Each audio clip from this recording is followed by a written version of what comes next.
Awesome. Well, good afternoon, everyone, and welcome to our Transformative Health Disparities, Promising Practices and Lessons Learned national webinar. We are very excited this afternoon to share with you some wonderful projects from our Transformative Health Disparities program, which comes out of the NIH Common Fund. Next slide. So a little bit about the Transformative Health Disparities program. This is a very unique initiative that is actually co-chaired by 4 institutes and offices here at the NIH. So thank you to Drs. Janine Austin-Clayton from the Office of Research on Women's Health, Dr. Eliseo Perez-Stable at NIMHD, Dr. Joshua Gordon at NIMH, and also Dr. Shannon Zink at NINR for their leadership in helping to develop this wonderful program and get us started. Next slide. In addition to program co-chairs, we also have working group members and lots of people across NIH who are part of this particular initiative. So thank you to those at the Common Fund who are helping to lead this program. Thank you to all of our working group members across NIH. But again, it takes just a whole village of folks and program directors and others to make this particular program a success. Next slide. So in addition to our working group members, we also have our fantastic project scientists and program officials from across NIH. So thank you for managing these wonderful awards, and thank you for providing your scientific expertise to this work. Next slide. So what is the NIH Common Fund's Transformative Health Disparities program? The overall goal of this program is to support highly innovative research projects that really aim to prevent, reduce, and eliminate health disparities and also advance health equity. This initiative is really innovative and transformative because it aims to increase the competitiveness of investigators and expand the research base dedicated to health disparities research. With that, included in this opportunity are specific funding and focused on eligible institutions due to limited NIH funding, either through their high enrollment of Pell Grant supported students, or having a historical mission to educate students from nationally underrepresented backgrounds. Next slide. Unique aspects of the Transformative Health Disparities program, which I will call THD from here on out. These are 5-year projects that must include a focus on one or more NIH designated populations that experience health disparities in the United States. All projects must document or demonstrate a meaningful collaboration and partnership with locally engaged leaders and who also represent the communities and population of focus. Next slide.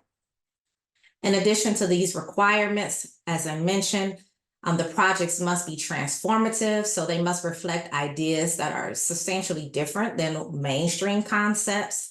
And also all interventions must include an intervention component. Next slide. Important aspects of the THD program are the interventions must address a social determinants of health.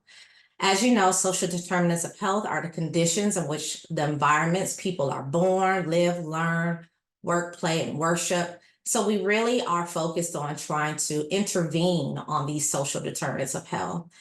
This is the traditional Healthy People and also CDC diagram of the various types of social determinants of health. So we'll go through the various interventions, the 3 that are spotlighted today, and talk through how they're working to address SDOH.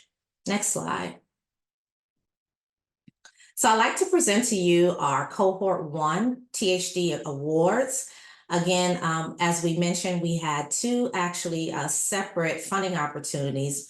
One focused on minority serving institutions and the other focused on other institutions that are higher resource. So really excited that these 12 awards in Cohort 1 have come together and have done some phenomenal things in their first 3 years of this award.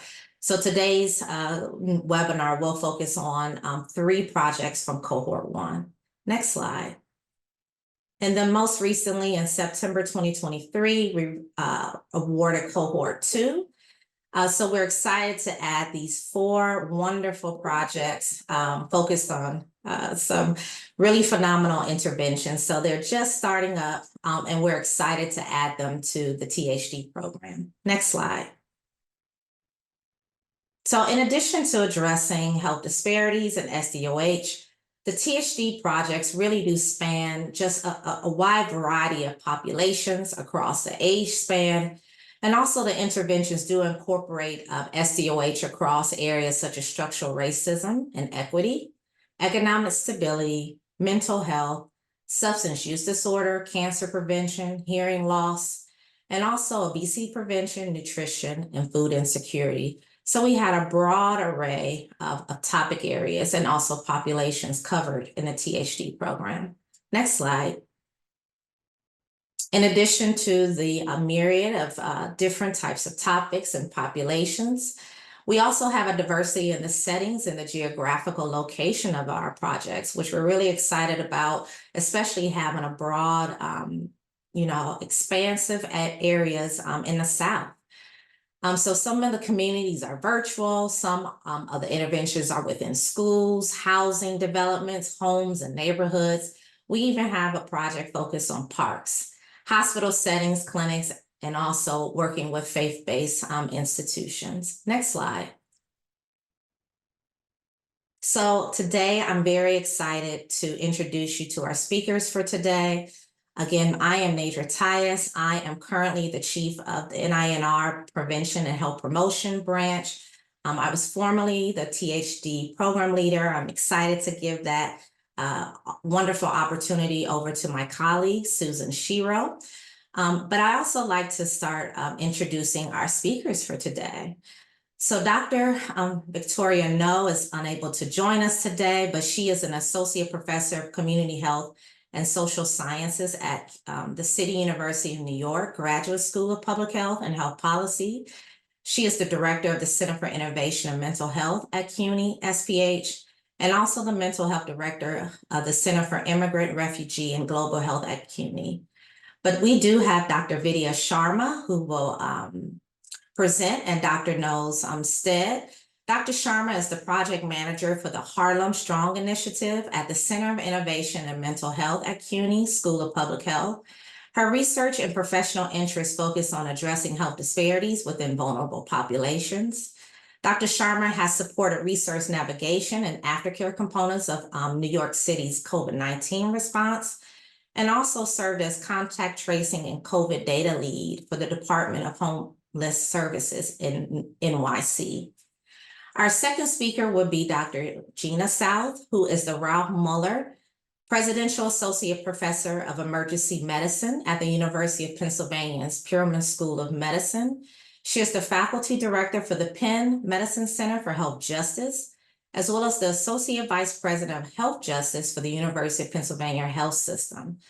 Dr. South has studied a variety of place-based interventions, including vacant lot greening, abandoned house remediation, tree planting, and structural repairs to homes, all looking and demonstrating impact on gun violence prevention and also mental and physical health.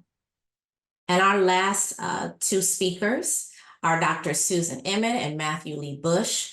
Dr. Emmett is an associate professor of otorhinology and public health at the University of Arkansas for Medical Sciences, UAMS, where she founded and directs the new UAMS Center for Hearing Health Equity, the first of its kind in the world. She consults for the World Health Organization and serves as co-chair of innovations and service delivery for the Lancet Commission on Hearing Loss. Dr. Emmett is also the founder and director of the Global Hear Collaborative and Hear USA, the only international and national research networks dedicated to addressing disparities in hearing loss. Dr. Matt Bush is a professor and chair of the Department of Otorhinology, head and neck surgery at the University of Kentucky, and board certified by the American Board, and all of that cranial-based surgery. Dr. Bush is actively engaged in clinical research with a special focus on hearing healthcare disparities. His research and clinical efforts are focused on providing timely access to care for children and adults. So Doctors Ammon and Bush, you'll have to help me with terminology on that. But I want to welcome all the speakers, and we're going to start with Dr. Sharma. You have the floor in your presentation. Thank you so much. And then after our presentations, we will have a panel discussion and then open it up to the audience for Q&A. Thank you. Thank you. Hi, good day, everyone. I'm Vidya Sharma, and I serve as the project manager for Harlem Strong. I have the privilege of partnering closely with Dr. Victoria No, our esteemed program investigator, who extends her sincere apologies for her absence today. Nonetheless, I'm honored to be here present on her behalf and share the impactful journey of our initiative with all of you. So Dr. Vicky No, as she was just introduced, is the Associate Professor at the CUNY School of Public Health, where she spearheads the Center for Innovation in Mental Health and leads our impactful project, Harlem Strong. Alongside is Dr. Punter, President of Harlem Congregation of Community Improvement, or HCCI, and Deborah Levine, our wonderful director of the Harlem Health Initiative, who also co-leads the initiative. Additionally, we are privileged to have Dr. Susan Bean. She's the executive medical director at Health First. She's in charge of system coordination, and she advocates tirelessly for our cause. We are profoundly grateful for the collaboration with these remarkable individuals whose unwavering support helps us to forge a path towards a more sustainable future. Next slide, please. So community engagement and partnership is central to our work. This project was made possible through the collaboration of around 70 organizations.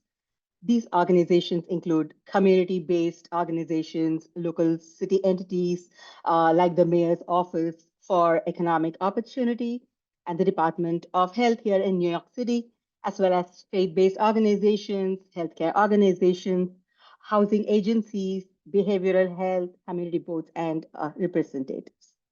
Next slide, please. So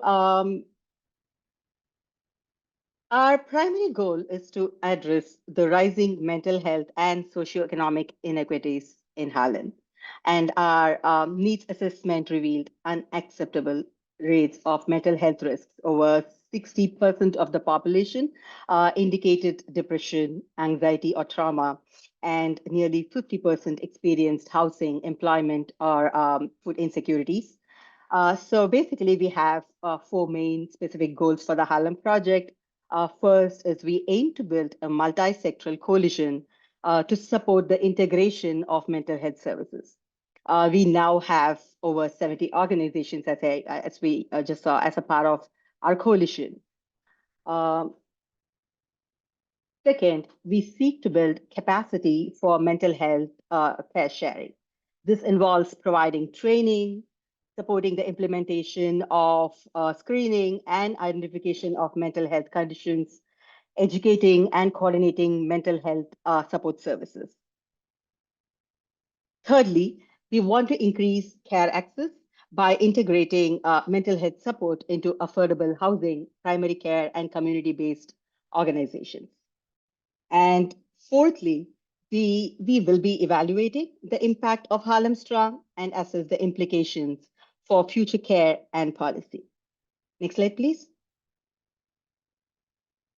So before the study launch, we did preparatory work to understand the community's needs.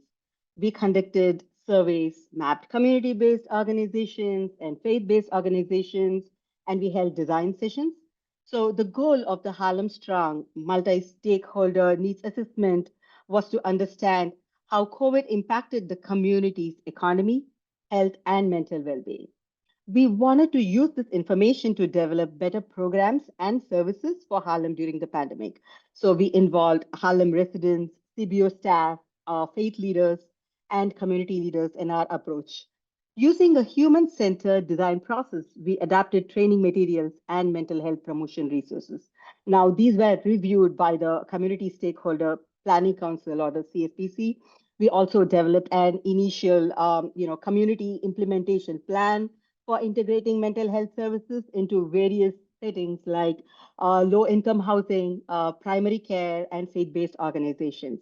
Ultimately, we shared our findings with the CAB, the Community Advisory Board, to identify the implementation challenges and solutions. So based on all this, we synthesized recommendations to finalize all the Harlem Strong materials.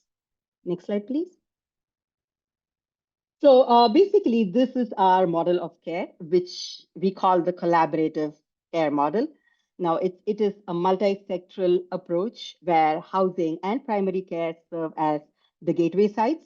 Now, these sites are supported by navigators, as you may see, who help connect the community to mental health services offered through housing and primary care, as well as community-based organizations, faith-based organizations, and behavioral healthcare organizations.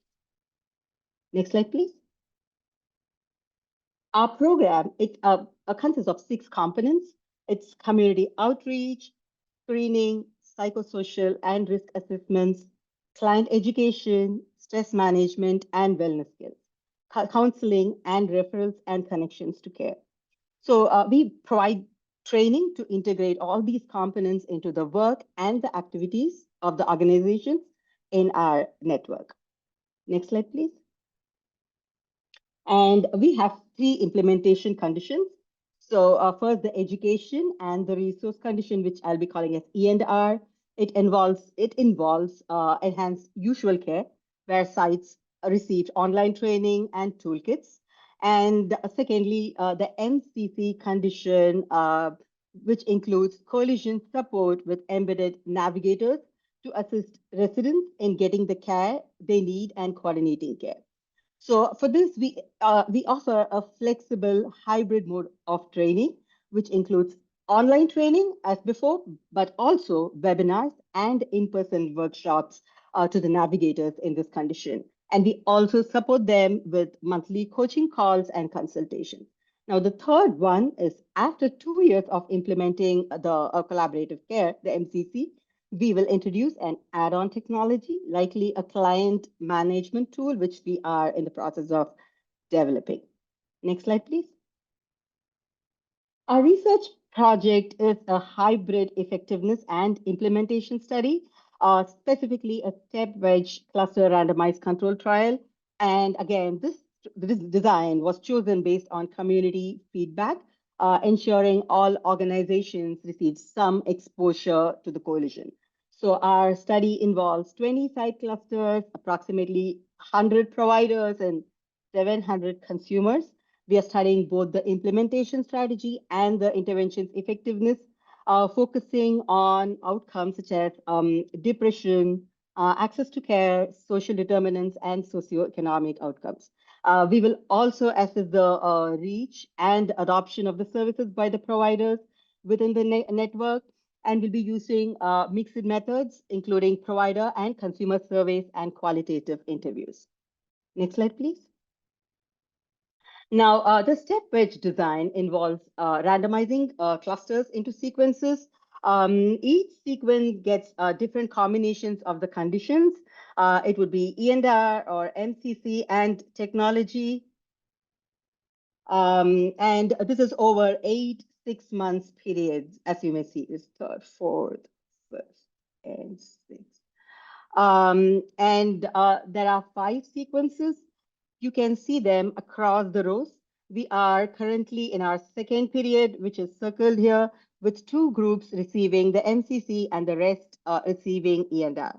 And our gateway sites basically include housing organizations like HCCI and Hope Community, and 4 primary care organizations, which are federally qualified healthcare centers.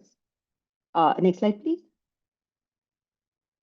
So basically about our progress, we completed the first round of consumer surveys with 161 participants, and we found that around 70% of them screened positive for mild depression or anxiety. Additionally, 70% of consumers consented and completed our survey. We started the second round of consumer recruitment. Our first training group, MCC1, has completed their training and is now engaged in ongoing weekly coaching. The new group is halfway into training. Additionally, we also offer general capacity building around mental health for the entire community. We invite coalition sites to all our trainings and facilitate discussions on priority issues that have been identified by the coalition. For example, our first coalition meeting, it was on the intersection of faith and mental health. The second addressed insurance and public benefits. The upcoming will be on provider burnout and self-care. And we are collaborating with property developers and managers like HCCI to train their staff in handling anxiety and depression. The Harlem Strong initiative, it has been timely, addressing increased mental health issues during the pandemic.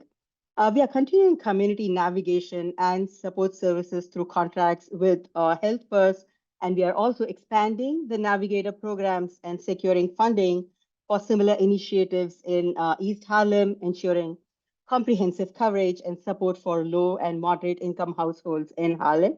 We've also published 3 articles based on needs assessment data and 2 more in progress. Next slide, please. So about the lessons learned.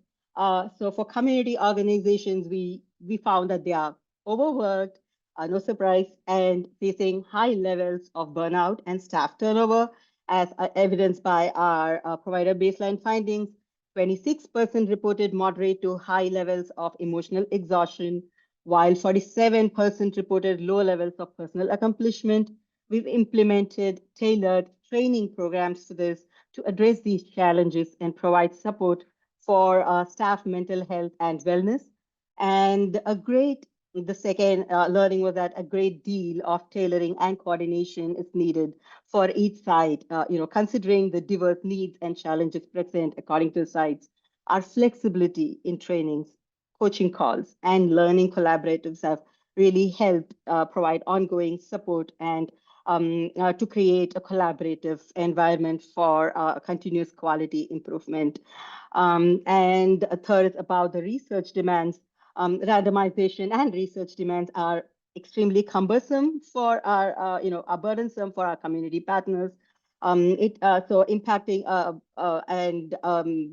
the seamless integration of interventions into existing workflows has been really useful to mitigate this. So by incorporating flexible training schedules and incentivizing research participation, we've alleviated some of these burdens. System transformation, again, it necessitates a comprehensive approach to address systemic challenges, which includes the effective management of provider burnout and mental health distress. And for strategic partnerships, establishing strong and strategic partnerships with community organizations has been the key to success. However, it requires a significant amount of time and investment to navigate all the complexities in diverse organizations and to build trust, as well as addressing the knowledge gaps which have been identified in our surveys. So we have collaborated with insurance partners and applied for additional grants to provide financial support, to these community partners and enhance their capacity to deliver mental health services. And staffing support, again, there's been a high staff turnover. So additional staffing support is essential to alleviate the strain on existing resources and to ensure successful program delivery. And for this, what we've done is we have basically placed navigator interns at our sites, and we have also developed partnerships with academic institutions to address these staffing challenges. Finally, adopting an on and off bus approach allows for flexible engagement with community partners, respecting their autonomy and expertise. Thank you. Thank you so much, Dr. Sharma. And we have Dr. South next. Thank you, Dr. Tyus. Hi, everyone. It's a pleasure to be here. My name is Gina South, and I'm presenting our project Ignite on behalf of myself and Athene Venkataramani, who we are MPIs together on this grant, and on behalf of the whole team. So you can go to the next slide. This is our team. This is Athene is next to me up here. This is our co-investigators, a Center for Health Justice Leadership, as well as our Ignite project managers, community coordinators, research coordinators. This is a team effort. As we all know, science is always a team effort. And so just want to acknowledge, I'm the one presenting here, but there are so many people working to make this study a reality. Next slide. So this is one of the real motivations behind Ignite are these maps. And so these are maps of segregation in Philadelphia, broken down by census tract. Each one shows the percentage of the population within a given census tract that is of a particular race or ethnicity. And the point of these maps is just to show how incredibly segregated Philadelphia is. That's where we're located, where the study's located. You could create a map like this for any city in this country, any town, and it would look somewhat similar. Segregation by race and socioeconomics is a defining feature of American neighborhoods. You can go to the next slide. And part of why that is harmful is because it's not just the segregation of people, it's the segregation of resources and risks. So some people live in neighborhoods where there's a concentration of resource, and other people live in neighborhoods where there's a concentration of risk, including things like concentrated poverty, lack of economic opportunity, failing public schools, mass incarceration and police surveillance, and deteriorating neighborhood physical environments. And all of this in turn influences health. And so this study is really focused on two of these broad buckets. One is economics, so economic opportunity, and one is deteriorating neighborhood physical environments. You can go to the next slide. And part of why this matters so much is because we know that health is patterned by neighborhood, and where you live, where you're born, where you live, where you grow up, work, play, has such an influence on your health. This is a map, a similar map of Philadelphia, but showing life expectancy, with the darker colors indicating higher levels of life expectancy. And you can see that there's a gap in Philadelphia of almost 20 years, or not almost, there is a gap of 20 years life expectancy, depending on where you live. And if you were to put this map up with a map of segregation, you would see that the neighborhoods with the lowest life expectancy are often Black neighborhoods and other neighborhoods of color.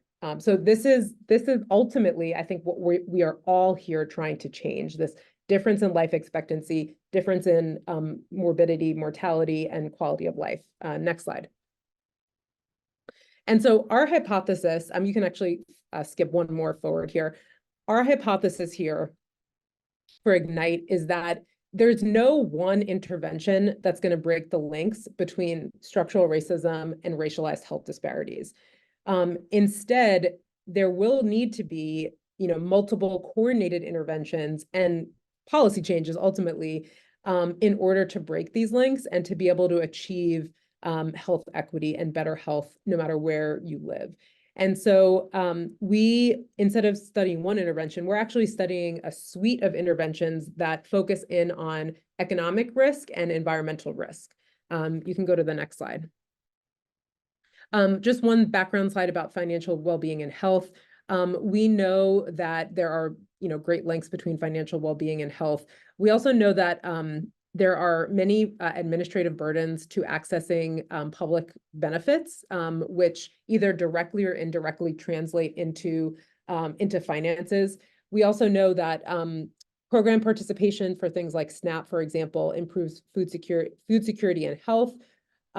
We also know that there is growing evidence and a growing movement that cash transfers reduce financial insecurity and improve mental health. And then one of the things that we based our financial suite of interventions on was a medical financial partnership here at CHOP that is led by George Dallenbert, who's one of our co-investigators, which brought together a suite of financial focus interventions for patients who got their care at CHOP, which is Children's Hospital of Philadelphia, and had some great outcomes. Next slide. On the environmental side, I have done a lot of work looking at neighborhood-based environmental interventions, and really strongly believe that these types of interventions are vital to health. And so me and others have looked at things like structural repairs to homes that are occupied, tree planting, abandoned house remediation, vacant lot greening, and showing various levels of evidence for these interventions for things like safety, for things like mental health outcomes, and even physical health outcomes. Next slide. And so what we are doing with Ignite, oh, this is just another, this is a picture of an example of vacant lot greening, which is one of our interventions, and some before and afters. Next slide. And so what we're doing with Ignite, this is a randomized controlled trial. So we randomly selected 60 small neighborhood clusters that are about 4x4 blocks. We selected those based on the percent of the population in the census tract that was Black, and based on median household income. So we were really trying to randomly select from the neighborhoods that were the most economically and racially segregated. We randomly selected 60 small clusters, and then those were randomized to either receive the full intervention or to be a control area. We then enrolled 571 adults that live in those neighborhoods through door-to-door recruitment, which it's so easy to say now. We have 570 people, but there's a lot of work and love and care that went into finding our participants and enrolling them, which I can talk more about during the Q&A. But we found people by going to their houses and knocking door to door. So many people who otherwise probably wouldn't be included in this type of study. Next slide. And this is our suite of interventions. So we have 4 environmental justice focused interventions, which include vacant lot greening, abandoned house remediation, tree planting, and weekly trash pickup. This is not the trash that like the sanitation department is supposed to come and pick up from your garbage cans every week. This is all the other trash that ends up being out and about in neighborhoods. Trash is a huge problem. And so this is weekly trash pickup. And then and that's happening to the places where people live. For the households in those same places, there's a suite of household-focused economic interventions, including help with tax preparation to maximize benefit or maximize money that's coming back, connection to public benefits that people are eligible for but are not signed up for, financial counseling, and then a one-time emergency cash grant of $400. These are our community partners that we work with to deliver the interventions. Next slide. You can go 3 forward. So our primary outcome here is general health, self-reported, and then self-reported psychological distress. We're also going to look at a host of secondary outcomes, including crime, food insecurity. You can see the list here. And then we're doing a qualitative study so we can really understand how people experience these interventions, how people experience their neighborhoods, what ideas folks have about the types of policies and things they want to see in their neighborhoods to address the needs that are there. Next slide. This is a demographics slide for people in our study. And so, you know, our goal was to, as is in the title of the study, that this is really focused on Black people in Black neighborhoods. And the way that we did that, again, is by being in segregated Black neighborhoods, but anyone could have been in the study as we were knocking door to door. So you can see that about 88% of our participants are Black, and the rest are a mix of other races, and then predominantly a non-Hispanic, non-Latino group. Looking at education, I would say about half of our participants have a high school diploma, and then there's a range of other educations. And most of our participants have relatively low household income. So over half have 45, as a household, have $45,000 or less. Next slide. I just have 2 quotes from participants. So our research coordinators have a lot of contact with our participants and are doing sort of warm handoffs for each of the financial services. So we have a lot of contact with our participants and, you know, making sure they're connecting with Clarify, with Campaign for Working Families. And as part of that our team just gets to talk to people, and we've gotten a lot of really good feedback. So this was somebody that, a study participant who just highlighting the level of care that they felt like our team worked with them. And there's an important point here about who's on the team and like who's interfacing with people that I'll get into later. Next slide. And this was specifically about Clarify, which is one of our financial partners. So Clarify does financial counseling and is the group that the $400 cash grant went through. And so they do things like helping people get a bank account, helping people learn how to fix their credit. We've had a lot of success with people raising their credit scores.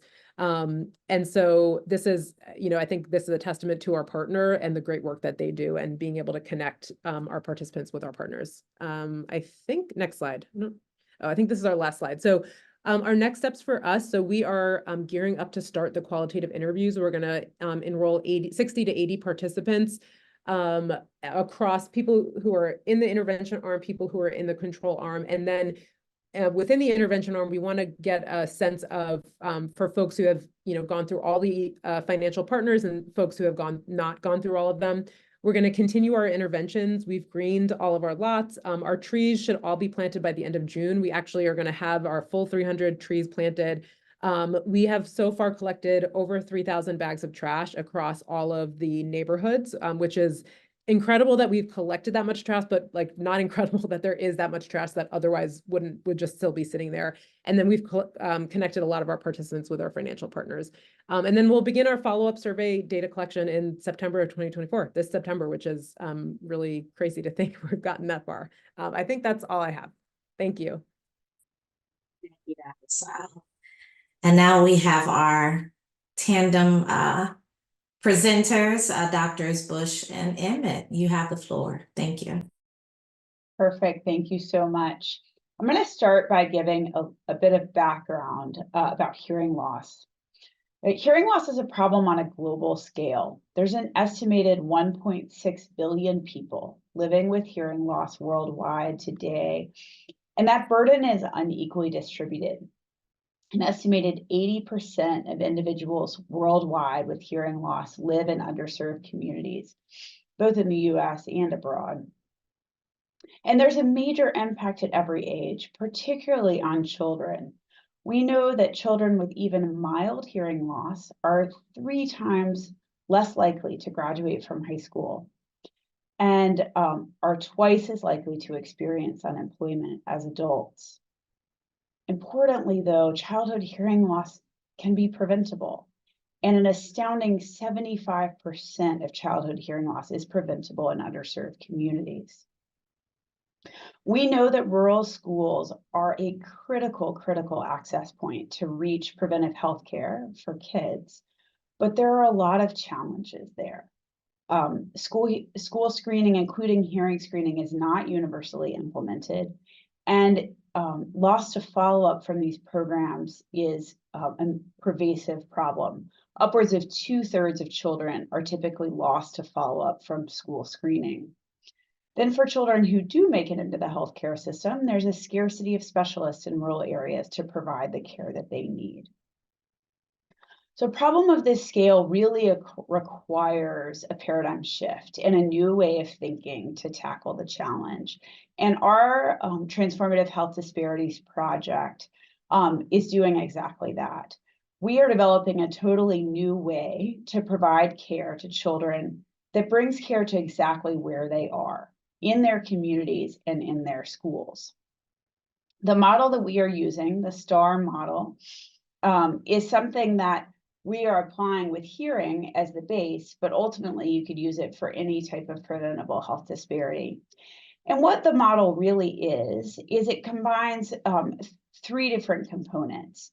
It's providing tools for lay screeners so that they can do the best evidence-based screening possible. And then providing a telehealth-driven solution that brings specialist care directly into schools where children are, and facilitating communication between school, healthcare, and family to ultimately help every child get the care that they need, no matter where they live. So I'll hand over now to my colleague, Dr. Bush, who's going to share more about how we're doing this and the critical role that communities are playing in this work. Thanks, Susan. Greetings, everyone. The location of this work is in the state of Kentucky and predominantly within the rural eastern part of Kentucky, the Appalachian region of Kentucky. This is an area known for pervasive health disparities of many different health conditions, and some of the counties in this portion of the state are actually some of the most socioeconomically depressed counties in the entire U.S. So this study involves some very complex interactions with a variety of different partners to be able to execute our study design. Next slide, please. This slide represents an outline of our study design in which we've taken the STAR model that Susan has described, and during our first year, we applied an adaptation methodology to be able to incorporate the input of community members as well as educators and other policy influencers to be able to make this more adaptable to a broader rural population. We then have collected information regarding the school screening program during year 2, kind of a control condition, if you will.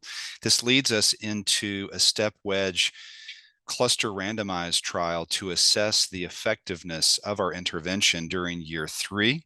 And then in 7 of the 14 counties that we're involved in, comparing that to the usual care in the other 7 counties. And then we implement more of enhancements during the year 4 and year 5. An exciting part of this project is real-time adaptation that doesn't change the nature of the core elements of the intervention, but allows us to integrate community member and educator feedback during the course of the study during years 3 through 5. Next slide. Year 1 of the study involved the adapted model. This is an evidence-based approach to be able to integrate the information, the perspectives, the knowledge, the behaviors of community members. This involved educators, parents, providers to be able to take a model that has shown evidence in one population and allow us then to apply this intervention to a new context in a new geographic region. Next slide. As I mentioned, during years 3 through 5, we've been able to do real-time adaptation that enables us to focus in on some complex factors related to training methodology, related to some of the technology challenges faced with some of this hearing screening equipment, and allow us to provide a better product during each and every subsequent year of the study. So we've done this through a qualitative approach with a rapid analysis that has enabled us to make these very nimble changes to this intervention. Next slide. Of course, as the other speakers have alluded to, community partnership is the secret sauce. This is such a critical component to any pragmatic work such as this. And we're so thankful for partners that are working in the Department of Education, even at the highest levels of government within these divisions, as well as members in each and every county. That includes the parents and the educators, the superintendents of those counties, and they've all worked with us to be able to focus in on how to provide a better system that can correctly identify hearing loss and give them access to the care that they need. Next slide. I'll hand it over to Susan to complete this presentation. Thanks, Matt. In addition to the critical role that communities and community partners have played, we also want to highlight some exciting innovations that have gone into this work that really have entailed packing 20 years worth of advancements into 5 years to really try to not only move the needle on health disparities in this part of the country, but to get rid of the need for a needle. And one of those examples is that the software solution to connect schools and healthcare and families did not exist when we started this project. And so we've built it from scratch for this work. Another example is a unified screening platform, which also didn't exist, to have all the tools that screeners need to be able to do the best job screening children in underserved communities. We've worked with an industry partner to build and customize that solution and have deployed it to all 64 schools so that 14,000 kindergartners are going to benefit from this technology. And thirdly, we've had a really exciting additional opportunity that has arisen as a part of this work because of a close partnership with a state entity called the Kentucky Center for Statistics, or KY Stats, that houses and evaluates longitudinal education and workforce data in the state. And we have the opportunity to build the infrastructure to actually be able to assess the impact of health interventions like STAR on long-term educational and workforce outcomes. All of this work is being done with the end goal in mind. The goal of rapidly filling gaps in the evidence to ultimately change policy and eliminate health disparities. And there are three very specific examples that we can give of opportunities that we are working on to address sustainability in this study. And the first is data sharing at the state level. Where we worked with state partners and leaders to develop memorandums of understanding so that data is shared truly at the state level for this trial, and it provides a platform for this work to continue well beyond the end of the study. We're also working very closely with the Kentucky Department of Education and Infinite Campus, which is a national company that runs a school information system that many school districts around the country use, to automate entry of school screening results into that information system to basically improve reporting for something that is mandated in many states. And so that has been an exciting development. And then thirdly, this relationship that has developed with KY Stats and the opportunity to look at longitudinal outcomes is going to direct and create really compelling evidence to support ultimate government investment in school health programs. So I will stop there, but we're really excited to continue with the panel and with any questions the audience might have. Thank you. Thank you so much, and thank you to all of our speakers. So we will begin our panel discussion. If we can have everyone, all the speakers highlighted, spotlight for us. Thank you again so much for all of your time and expertise in working with the communities. So we do have some panel questions, if you can answer concisely, just so we can get through many of them. I know you're so excited about the work, but as Matt said, the secret sauce. So could each project talk a little bit about key aspects of your team's approach in working with community members? And how did these partnerships contribute to the development and the implementation of your intervention? So let's start with Matt and Susan. Matt, you want to go ahead? Sure. Communities have been at the heart and center of this. It's been really exciting to listen to them and learn from them. We've taken a multi-tiered approach to community engagement, from partnering at the state level, which included the Commissioner of Education, down to superintendents of every single one of those 14 counties that are involved, but then really drilling down deeper to try to really find those that are on the front lines of delivering some of the hearing screening, the frustration with the lack of the work that they commit to public health initiatives, and that information not being shared, not being put into any usable database or ever really being tracked in what happens. So this is where, building these partnerships has really taken, to, a lot of hard work and persistence. Emails are often left unanswered and sometimes finding the spam folder, but really using every possible approach to demonstrate that we care about the community and we're there to partner with them to listen and learn and adapt our program based on their feedback. So, Gina, and then Vidya.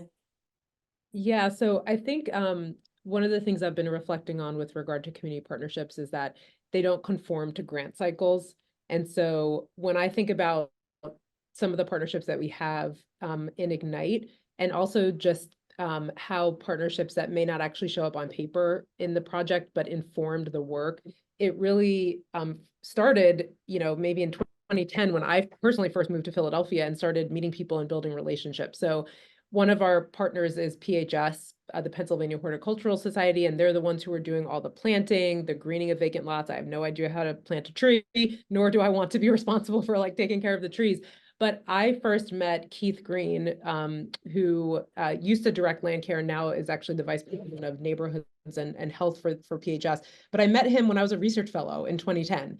And he drove me around Philadelphia, like it's really introduced me to community and particularly to Black communities in Philadelphia. And we've worked together ever since. And so it was, when this grant opportunity came up and me and Athena are thinking about who we want to work with, that's an easy call because we had the partnership already.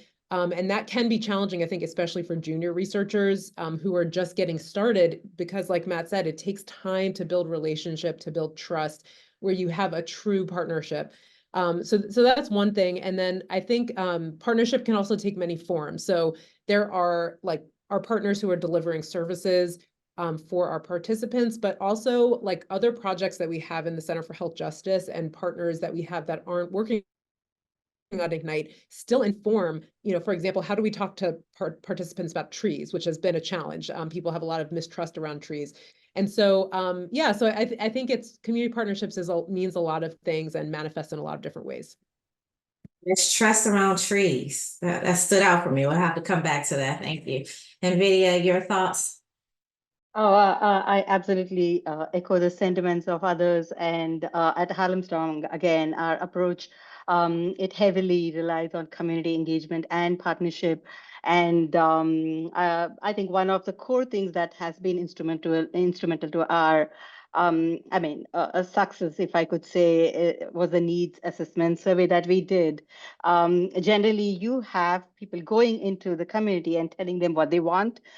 Instead of that, the needs assessment really helped us to understand what they really want, what the community wants, and how it is different from the others around.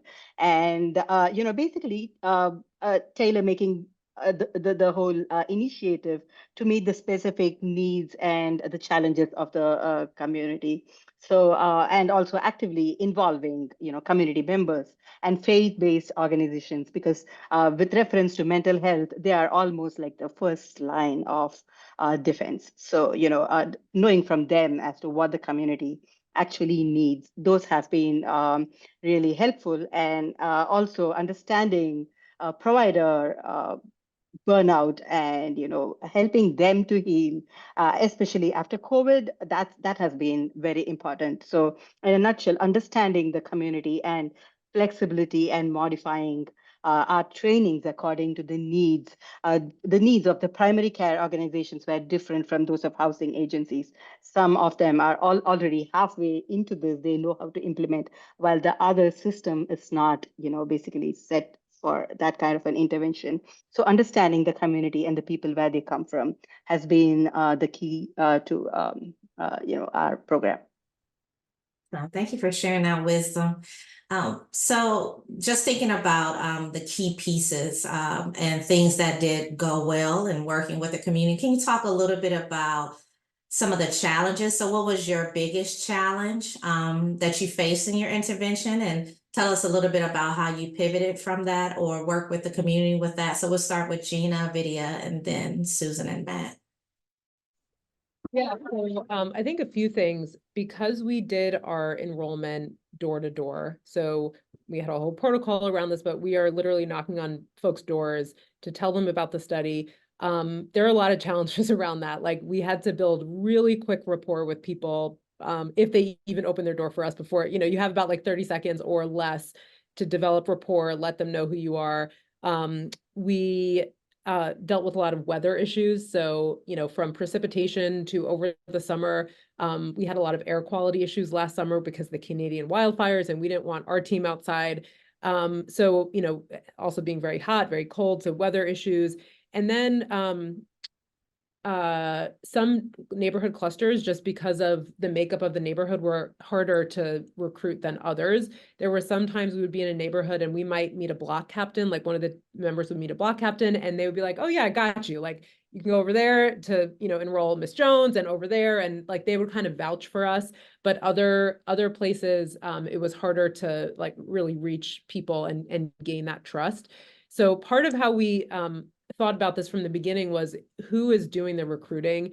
we intentionally hired a group of community coordinators as full-time research staff who had lived experience being either from the communities we were going to be in or from similar communities, and people who, had very high EQ and could talk to people, manage themselves. So that, that hiring, thinking about that, I think another thing we implemented was referrals. So actually compensating participants for referring other people to the study. And I think that was a good sort of mid-recruitment thing that we did. We actually also increased our staffing by hiring some part-time folks outside of our full-time team because we realized we just needed more people. We also switched to some phone recruitment. If we met someone and got their phone number, but they didn't have time to talk to us, we could then call them and do over the phone recruitment. So I think that was one thing. And then just to talk about the trees. So there's a lot of evidence that trees are beneficial to health. There's evidence that trees are patterned by race and socioeconomics. So Black communities, communities of color, lower income communities have fewer trees for lots of different policy and investment reasons.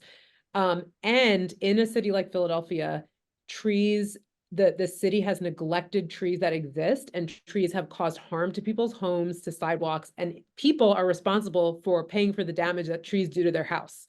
So so there's a lot of mistrust in our communities around trees. I think people understand that trees can be beneficial to health, and sometimes people want trees, but they're really skittish about the taking care of them. So that required, I think we got a lot more no's than we anticipated for street trees. Another challenge with trees is that in Philadelphia, the owner of the property has to approve the tree, and we have a lot of renters. So renters, even if they wanted a tree, cannot say yes. And people were very hesitant to connect us with their landlords, which we totally understood. We went through many permutations of this.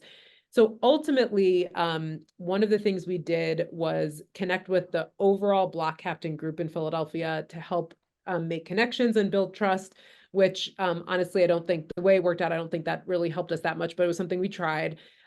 We ended up planting a lot of street trees, but then we actually ended up planting trees in vacant lots that wasn't originally our plan, but they're still basically street facing, they're still kind of communal trees, but because those lots are owned by the city, we could get permission, from the city to do that. So I'm happy to get into that more if anyone has any other questions.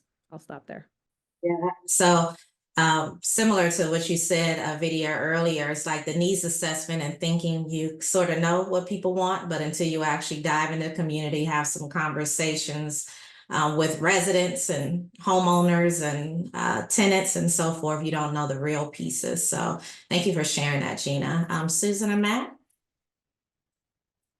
Yeah, one of the challenges that we have faced has definitely been around this idea of population level data. This is a systems level intervention and a pragmatic trial involving over 14,000 children in 64 schools. And the intention was never for a study team to be in each school, because that's not real world, right? We're trying to support our community partners and support schools to give them the tools to be able to do this so that it can continue even after we're finished. And that's really important, but it adds a layer of complexity. And so the way that we ultimately tackled this wasn't something that we anticipated before we started, but it meant really working even more closely with the state leadership that we'd already developed relationships with to develop memorandums of understanding so that the data was truly collected at the state level. And we were told at the beginning that it is impossible. Don't try. There's no way. It's never been done. But when it's the right thing to do, it's worth continuing to pursue and just continue to have conversations of how do we do this best for the state of Kentucky and for the kids in the Commonwealth of Kentucky to ultimately set a precedent for how this program could be used across the state moving forward. So it is a challenge we are overcoming, but it is also still a challenge because the data is not available in real time when you're working with state entities. And so we're still definitely navigating the process. Did you have anything to add? some of the technology when you're developing new technology is really challenging because you're dependent on, vendors, technologic partners who, have the know-how to improve commonly used equipment, but to make it more user-friendly, to make it, more battle ready, if you will, that sometimes going into elementary schools and even the cases that they come into the schools, are would be difficult to break. They're shatterproof cases, just to make it just a little bit more useful and a little bit more elementary school ready. They are bright yellow though, so it kind of reminds you a little bit of a school bus. So it does have some primary colors that give it some pizzazz. I Thank don't you for think any of us realized that we sharing. were going to be tech support for 64 schools while we were, implementing the study, but it's worked. Awesome. Thank you for sharing. Yeah, we've heard about technology and data. So thank you for sharing those pieces. And Vidya, any challenges and ways that you all pivoted for your particular program that you want to share? Yeah. One of the biggest issues. So we have the provider level challenges and the consumer level challenges. So the provider level challenges, one of the biggest challenges we saw was the staff turnover. So we are here going training people, in housing agencies and primary care agencies. And while they are almost halfway done or almost done with their training and ready to do the implementation, that's staff turnover. So all the training that we've done, these providers are no more there to implement these trainings. So that was something huge, which we did not expect, especially after COVID, knowing that healthcare providers and housing providers, there's a lot of provider burnout. So that was something we had to deal with. And so we entered into partnerships with our other fellow CUNY, academia, where their students and people who are doing their internships were actually trained as navigators, and now they are placed at these gateway sites. So, they get the experience, and the agencies also get the additional help that they need. So that was something which we did. And the consumer level, we faced all the problems that Gina just spoke about. We going into these housing agencies, people don't know us when we ask them for surveys, and we are out there talking to them, and we're talking about mental health, and they are facing problems that are larger than life. They're talking about how their housing is bad, how there are rats running, and how it is filthy. And we're asking about, how do you feel today? So they are like, I'm feeling awesome. I mean, I'm feeling awful. Can you do something about this housing? And there's only so much you can do. So, bringing them up to the level where they can talk to you, building that trust, having that cooperation amongst consumers, that took a lot of time. So we actually started engaging more with the coordinators to make sure that the consumers knew who we were and they would be ready to trust and engage with us. And regular tabling events where our navigators would always be there when people come in and go out. Just saying hi, hello, I'm here to help you. Building that kind of a rapport, that was very essential. So they would open up at some point in time. So we did face multiple levels of challenges, but I think we are getting there. Yeah. So thank you for explaining. It's funny you all kind of interweaved or talked a little bit about the social determinants of health and where you all had to build the trust and relationships. So I know there are many investigators and community members out there who want to be a part of this work. So just thank you for sharing kind of the ways you pivoted, but also, realize that there's some more work that you all had to do in order to do this research right. So I'm toggling between kind of lessons learned and promising practices. So if you all could each from your project just talk about something quickly about, what do you think you learned the most, and what's a promising practice for your particular project? So let's start with Susan and Matt on that. What's your biggest takeaway and what you learned, and then what's a promising practice that you would share with everyone? I'd say one of our really big takeaways is how valuable and critical true deep engagement of communities for development of an intervention is to really see adoption longer term. That it's really about co-developing solutions and how valuable that process is. And for us, rapid analysis has been really helpful because we've gained so much valuable information from our implementation evaluations. And it's also been really important in terms of trust building because we've had so many interactions with the school staff who are participating in this work that it's been really valuable. So Susan, really quick, so for the rapid analysis, are you sharing the data with the school? And is that what you mean, kind of a cycle of sharing and? Yes, so we are Okay. going through an iterative process where Awesome. schools are providing information to us. This is it's all qualitative basically, and we're doing lots of interviews, analyzing data in real time, coming back to schools and to our community advisory board, sharing what we've learned, and then determining what the best adaptations are in real time in the midst of the trial. So it's been an exciting process, and we're smack in the middle of that right now for one of the key adaptation time points. We'll be interested in seeing the paper on that. Matt, did you have anything to add on that?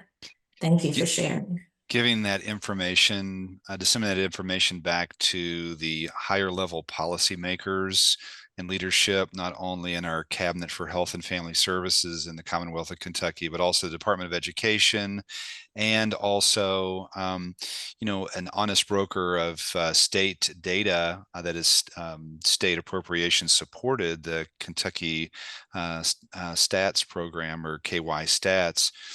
You know, that is really important, and they've made this project much more impactful and will, you know, help us lean into the sustainability component, because if we don't change practices on policy levels, and again, you know, really, you know, maximize the power of data, which is really a motto for the Kentucky Stats program, then I don't think we've really made that big of an impact. So I think that's been really helpful, really informative for Susan and I to really, as healthcare providers, as clinician scientists, to be able to advocate for maybe historically marginalized and dismissed counties, and help them to realize that they're actually the leaders, that they're not the ones that are trailing behind. They're the ones that are leading the way. Thank you for sharing that. So leveraging the data, that sounds good, and having the right folks at the table to be part of that. Thank you for sharing. Vidya, your thoughts on, well, how about a promising practice? Anything you would share with everyone? I would say the flexibility and adaptability, and you know, innovating new ways as we go, depending on what the community needs at that point in time. I mean, if I had to, you know, elaborate a little more, like, you know, initially when we started with the trainings, we had our own curriculum, and we had to keep changing it, keep changing the schedules, keep changing the curriculum. And as and when it was needed, you know, the housing staff, they are outside in the field all the time. So, you know, how many times do you have to schedule for all of them to, you know, be at the same place? And workshops and coaching calls, talking more on the aspect that they want to. So adaptability, innovation, and flexibility, I would say those are the lessons that we learned, and those would be our, you know, promising practices, if I may. Thank you for that. Gina? So I think two things, one kind of macro thought and one like thought focus internally on our team. So this is like very obvious to say, but just is reinforced in many different ways as we've gone through the study, just that the impact of structural racism on the lives of people is so deep and so entrenched. It can sometimes feel overwhelming, honestly, like as a researcher, and Vidya, you kind of shared this a little bit, like participants would share, like, I need housing, and you're like, I can't help you with that, but I can do this.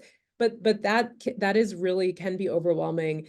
And I think actually the lesson for me is like, we need to fund more work like this, NIH, because these are some of the most challenging, pressing health issues of our time, and we need more research to answer the questions. And some of the questions are like, how do we shift policy? Like, how does policy change? Because sometimes we actually know what needs to happen. How do we shift the narrative and shift policy to make it happen? So I think we need more research in this space because the problems are so deep. The other thing I'll say just about our team, I think thinking about how we take care of our team, the people who are doing the on the ground work has been both really hard to figure out because no one teaches you how to take care of your team. No one, that's not part of how we learn to be researchers.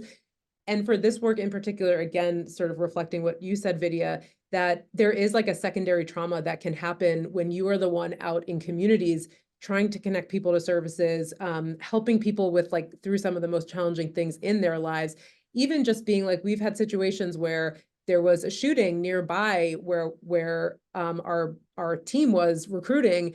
And so thinking about like, how do we, but we know that because we're in the poorest and most segregated neighborhoods. So we know there's going to be shootings. That doesn't mean we're not there, but how do we manage that? And then how do we take care of our team through that? How do we take care of like the sense of moral injury that can come when you are seeing the deep needs that people have and know that you can't meet all of the needs. We're here to do this particular study, but we can't meet everything. So, we've tried different things in doing that, but I think it's still something we're learning and something that we all probably need to think about as we are trying to do more community-based, neighborhood-based work. Like, how do we take care of ourselves and how do we take care of our team as we're doing that hard work? Thank you for sharing that, Gina. Wow, very powerful. Thank you.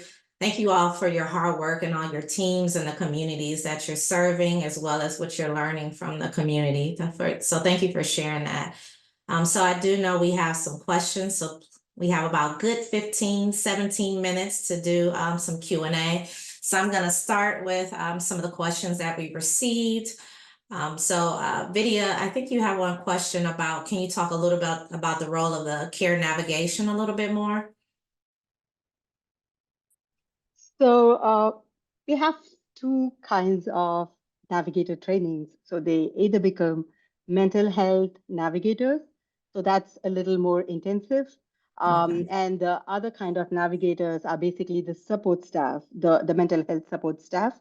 So whoever, in the community-based organizations are ready to do the heavy lifting, they can be a wide range of personnel, basically, and they are the primary mental health task sharers. So they are trained to perform tasks such as screening, psychoeducation, and risk assessment, care coordination, and stress management counseling. So we have our in-house clinical psychologists who do the training. So they basically train to do this. They have the online modules via a site called as Moodle. And they also attend webinars, which is again designed on the basis of their feedback in the online when they're going through the online site. And then following that, they also attend collision meetings, and there's a immersion, basically coaching calls and collaboration calls. So there's an intensive training right there which are given to them. And so they are the mental health navigators.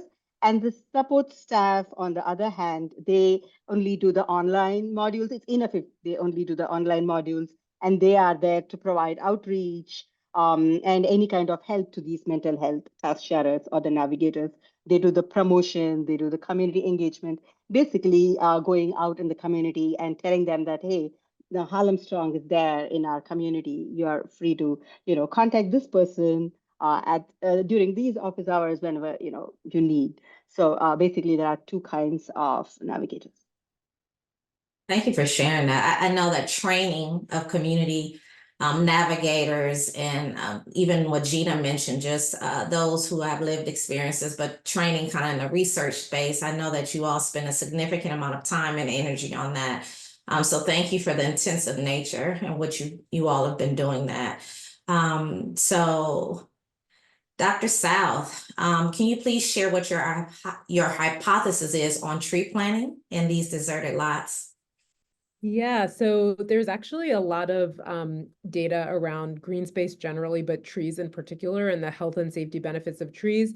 So, for example, I was involved in a study that was led by Michelle Kondo from the U.S. Forest Service, where we looked at a group of adolescents that had been assaulted with a firearm and a control group of adolescents who had not been assaulted but were matched on a bunch of sociodemographics. And then they mapped their paths throughout their day until they were assaulted. We overlaid tree canopy data, this was in Philadelphia, and then looked to see the association, just association, between trees and being assaulted. And we found that trees were protective. So being under or near tree canopy was protective against assault, but only in the leaf growing season, which actually makes the results even more, sort of believable. So when there are leaves on the trees, it was protective, but in the wintertime, when there are no leaves, trees were not protective. Similar studies that I've done, a mentee of mine, Max Nagumini, led a study looking at the relationship between residential tree canopy and cardiovascular outcomes in pregnancy, so specifically hypertensive disorders of pregnancy, and showing when you live near more trees residentially, again, this is in a cohort of people in Philadelphia, controlling for a whole host of things, that less likely to have hypertensive disorders of pregnancy. And so there's a lot of evidence showing these relationships between trees, mental health outcomes, cardiovascular health outcomes, and why that is. I think we need more research to understand, but trees, for example, provide shade during when it's really hot outside, and we know some of the ill effects of heat, both mental and physical health. So when you have more trees, you have lower temperatures when it's really hot outside. Trees are gathering places, so people gather around trees just naturally, and so there may be this element of like trees building social capital, social cohesion, which we also know is a positive impact on health. So there's a lot of different mechanisms through which this potentially could trees could impact health, but I think there's fairly convincing evidence that it does. You have an extra master's degree in tree science there. That was amazing. So if you all can give me 1 minute answers, but I just want to hear from each project a little bit about your randomization. I want to make sure we get to these great questions. So Matt and Susan. Right. I hear you. AKA, can you just keep it to 1 minute? But no, so Matt and Susan, can you talk a little bit about the randomization and just any problems on the ground, and if you had to do any pivots really quick? I think people want to know more about the design.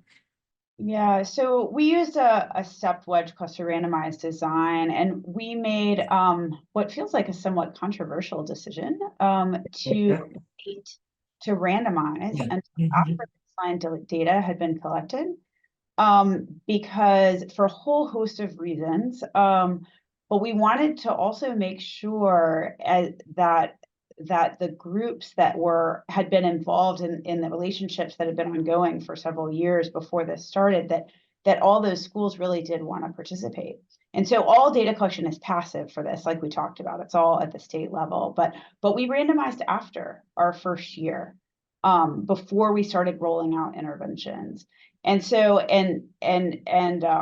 we have not done that in studies in the past, but that is one interesting element of randomization that I would bring up that just, I think, highlights how sometimes pragmatic studies don't necessarily fit the way that we do reporting in clinicaltrials.gov and various other things that, that we're all involved in from a research standpoint. And the randomization was on the county level.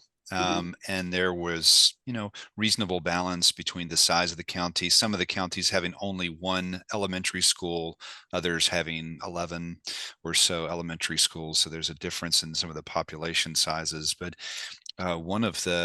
during the study, after randomization, one of the counties kind of became non-responsive during some critical times of when screening should have been occurring and data collection should have been happening. And there was a change in leadership in the county. And it required a lot of persistence and, some nervous investigators, myself being probably the prime, nervous person, but I was just very thankful that persistence paid off. We were able to kind of keep them involved in the study and just kind of pivot without losing statistical power or compromising the study design.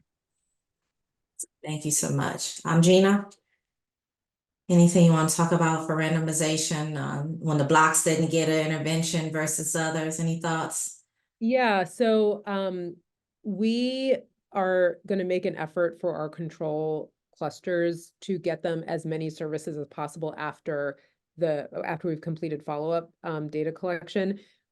So some of our partners have committed to doing that outside of the study. The other thing to note is that we're not stopping any normal services, normal city services delivery. So for example, PHS greens vacant lots outside of the study every fall and spring, and they will continue to do that even if it's in a control area.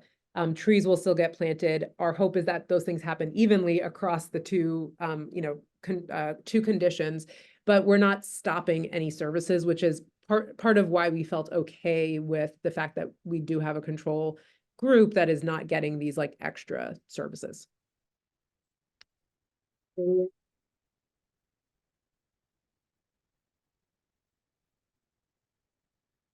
Vidya, did you want to talk a little bit about the randomization with Oh, your sorry. project? Sorry, No worries. sorry, I missed you. So with reference to randomization, ours is again, we use the randomized step wedge model, and it's randomized at the site level. So one of the challenges we faced was that there were certain sites which were very eager to start the intervention right away.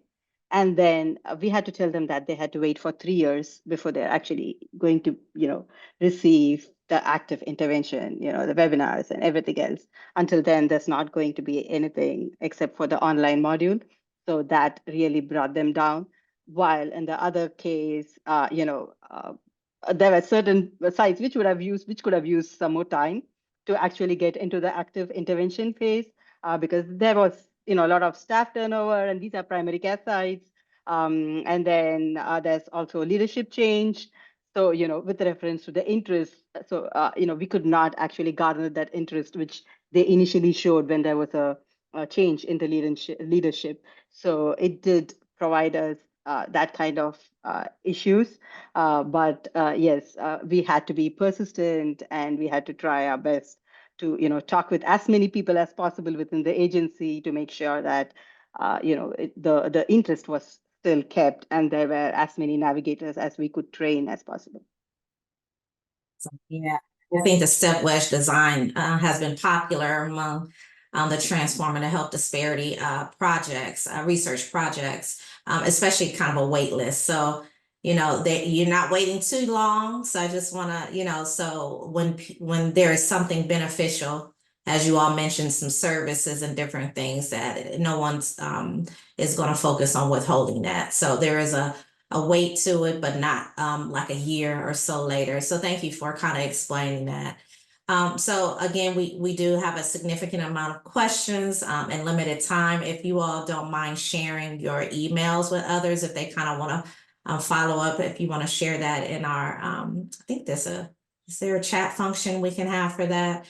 But one thing I do want to kind of end on and get each of you all's thoughts is just thinking about sustainability and also other things that people should consider. So just kind of your last thoughts about sustaining the work that you have, so there are many NIH folks here, so we're hearing and listening and thinking about, other opportunities that can come along to support this type of work. But just a little bit about sustainability from each of you all, and then any last final tips you want to provide. So let's start with Vidya. I think with reference to sustainability, at least in our case, it has been, reaching out to the community, doing more community engagement to make sure that this is, scaled up to a higher level, and the community is able to take what you're giving them, and they are able to, sustain it even after the program has ended from our side. And I think the organizational leadership, garnering interest in the organization leadership, is very important for that. and hence, continuously keeping in touch with the various organizational leads, showing them the importance of your work, publications, presentations, and things like that, and also bringing the community to talk to them. For example, in our case, it's been very useful to show them the data of their community that's been benefited by our initiative. So, that promotes the interest, and, that makes it more sustainable in their own agency. So it's been very important for us to scale it up and, bring it to the leadership to know what work we are doing. We love to hear scaling up, and also co-presentations with your community members. I know that our illustrious leader, Dr. Cheryl Boyce at the Common Fund, is really interested in making sure that community leaders are part of the co-presentations on the various projects. So please think of that as you all continue to do outreach and dissemination of your work. So Gina, and then Susan and Matt. I think there's a lot of different ways to think about sustainability. One of the most obvious ones really has to do with funding, because a lot of times in order to continue an intervention or maintaining, thinking about outdoor public space and like the environmental interventions, it's not just the intervention of planting a tree or greening a lot, you have to maintain it over time. And so we were able to build in some maintenance funds into the NIH grant for the intervention period. And so there is, we're actually doing tree watering, for example, which is different than typically how a tree would be planted. So it is like a higher level of maintenance that is being provided. But what happens after the grant is over?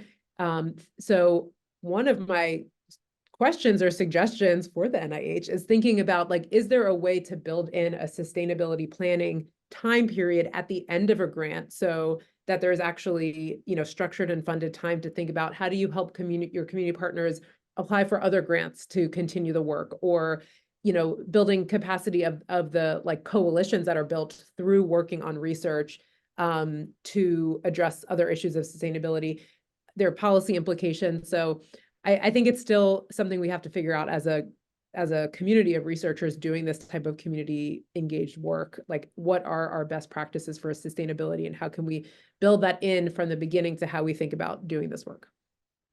So thank you for sharing. I'll just quickly say that the Compass program under the Common Fund does have a sustainability 2 or 3 years at the end of the 10-year to work that in. So we have heard you all, and thank you for sharing that. So Susan and Matt, we have 1 good minute left. And I think at the end of the day, what really matters as a scientific community is that we go the last mile. And we take the work that we are doing and we help translate that into policy change to change lives and improve health. And so it is on us as a scientific community to be actively engaged in the policy process, and to work with state leaders, work with national leaders, and really make sure that we're helping that translation, because that's how this work ultimately makes a difference. So I think it's really critical. It's exciting to see it happening in all of these projects, and it's critical for that to be happening broadly across NIH, because that's how we're ultimately gonna translate to impact and improved health and change lives. Research can inspire educators and policymakers that change is possible. And we've realized that during this project, and that to see the data as a part of a public health initiative and program that's state mandated, but to see that data now in the hands of specialists as well as in the hands of parents is really powerful, and realize that their efforts are not in vain. So, well, thank you all so much. Thank you all to your communities, teams. And I just want to thank the Common Fund for their leadership in this particular program. Dr. South, don't forget to share your email so people can hound you on some questions that they have. And again, I'm very humbled for a wonderful team, Willie Jackson and Sarah. Thank you to everyone for today's webinar, and please stay in touch with the Transformative Health Disparities program. And thank you all. Have a wonderful afternoon. Thank you. Thank you.